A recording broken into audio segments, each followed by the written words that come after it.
कल हम आप लोगों को इस वीडियो में बताने वाले हैं वर्तमान भूत भविष्य जानने वाला एक मंत्र। बहुत अच्छा मंत्र है, बहुत गुप्त गोपनीय मंत्र है, संस्कृत में मंत्र है, बीज साबर मंत्र है और वर्तमान भूत भविष्य जानने की प्रक्रिया मैं आप लोगों को बता दे रहा हूँ।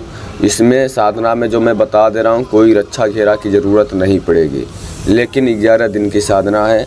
11 दिन तक के लगातार आपको रात्रि को 9 बजे के बाद 11 माला की जाप करना होगा। प्रतिदिन 1 माला का हवन करना है, 11 माला का मंत्र जाप करना है। 1 माला गूगल को आपको धुनी देना है, 3 कोना का हवन बनाकर उसमें मिक्स हवन भी डालना है। थोड़ा थोड़ा चुटकी भर 1 माला का हवन करना है, यानी धुनी देना है गूगल बान का, मिक्स हवन का, और 11 माला मंत्र जाप करना है, यानी 12 माला पूरा मिलाकर करना है। ये साधना किसी भी पूर्णिमा के दिन से आप साधना स्टार्ट कर सकते हो, नहीं तो किसी भी अंधेरी रात से साधना ये स्टार्ट कर सकते हो।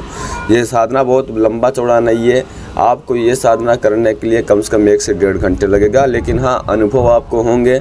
ये साधना जो भी व्यक्ति करेगा उसके साथ साथ जो भी घटनाएं घटित होंगी वो किसी को शेयर नहीं करना है, और ये साधना गुरु के मार्गदर्शन में आप करोगे तो ज़्यादा बेहतर होगा।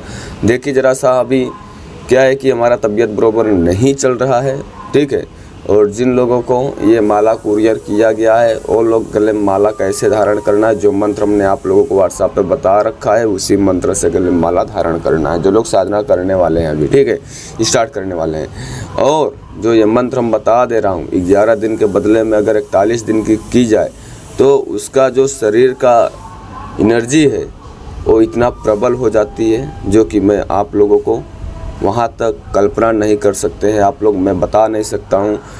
खेचरत्व, भूचरत्व, व्यक्तित्व सब चीज़ प्राप्त कर लेता है वो व्यक्ति, त्रिकालदर्शी बन जाता है। वर्तमान भूत भविष्य की जानकारी यानी ज्ञान तो प्राप्त होता ही है, लेकिन त्रिकालदर्शी भी बन जाता है अगर कोई व्यक्ति 41 दिन तक के प्रतिदिन ऐसे ही क्रिया 11 दिन के आगे तक के करता है तो प्रतिदिन 1 माला हवन करना और 11 माला का मंत्र जाप करना। माला जो होगा रुद्राक्ष का होगा, शुद्ध संस्कारित माला होगा। मंत्र पहले ध्यान से आप लोग सुन लीजिए। मंत्र क्या है? ओम हम ठो ठो ठो सैम चाम ठो ठो ठो ठो ह्रम ह्रोम ह्रोम ह्रैम छैम छो छैम छ ह्रोम ह्रोम छैम ह्रीम स्मा ध्वम स्त्रीम सर्वश्री हुम फट्ट स्वाहा।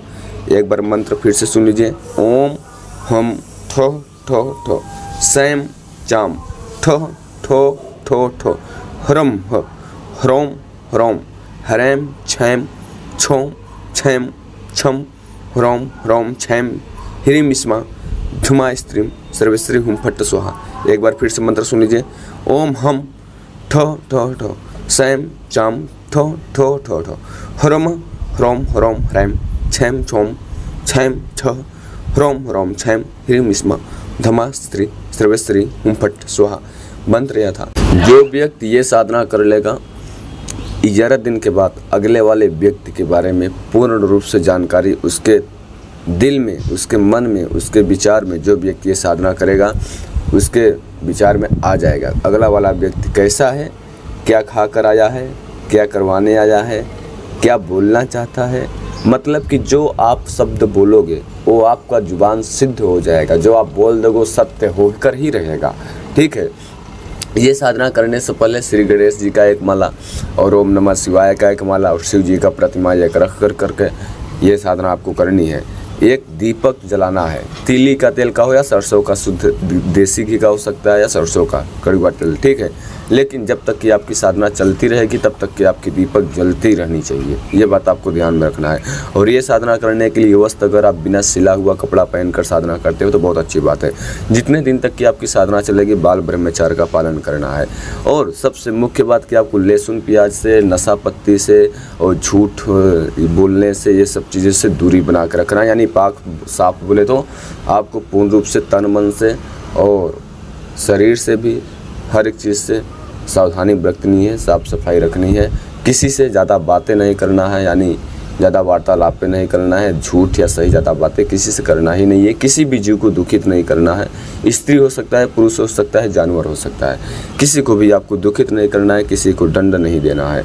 आपको घर में हो, बाहर में हो, परिवार में हो, कभी भी कहीं पर भी जा रहे हो, कोई आपसे अगर कोई भी वस्तु मांगता है या तो फिर आपको कोई चीज़ ज़बरदस्ती कोई कार्य कराने की कोशिश करता है तो आपको उसको हरगिज़ उस पर फोकस नहीं करना है, क्योंकि इसमें ऐसी घटनाएं देखने को मिली हुई है। ठीक है।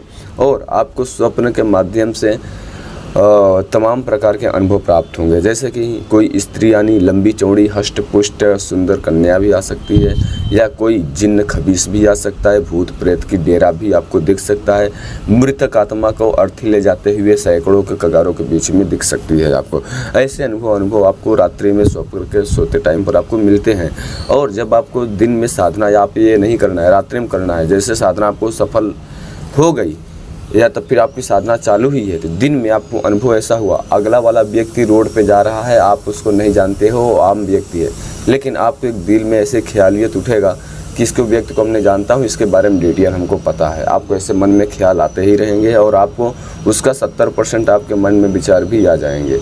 ठीक है, ये चीज़ आप लोगों को ध्यान में रखना है। ये साधना अगर कोई भी व्यक्ति करता है तो बहुत अच्छी साधना है। और ये साधना करने के लिए कोई रक्षा घेरा, कोई सुरक्षा मंत्र वैसा कुछ बहुत बड़ा इसमें वो नहीं है। ये आम इंसान कर सकता है, स्त्री भी कर सकता है, पुरुष भी कर सकता है, 18 साल का कोई भी बच्चा हो कर सकता है। लेकिन जो मंत्र हमने बताया है ये थोड़ा सा अटपट मंत्र है, संस्कृत में मंत्र है और एक अक्षर का मंत्र है। ये मंत्र पहले शुद्ध से ये मंत्र को याद कर लेना है, फिर आपको मंत्र जाप करना स्टार्ट करना है। जब तक कि आप मंत्र को याद नहीं करोगे अच्छे ढंग से तब तक कि आप मंत्र जाप नहीं कर पाओगे। और मंत्र जाप करते टाइम पर उसमें कोई भी आपको गलतियाँ नहीं, त्रुटि नहीं होनी चाहिए। ये बात आपको खासकर ध्यान में रखना चाहिए। ये साधना जब आप स्टार्ट कर रहे हो तो सबसे पहले आपको इत्र जो होता है शरीर में प्रतिदिन आपको जरा सा लगा के रखना है।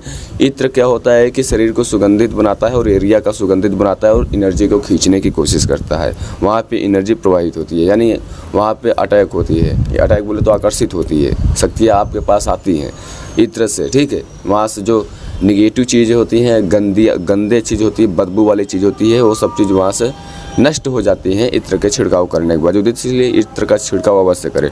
और जो आप दीपक जलाएंगे उसमें फूल वाला लौंग और इत्र के कुछ बूंदे अवश्य डाल कर रखेंगे। और जब तक कि आपके मंत्र जाप चलेगा और हवन करेंगे तब तक कि आपका दीपक जलते ही रहना चाहिए।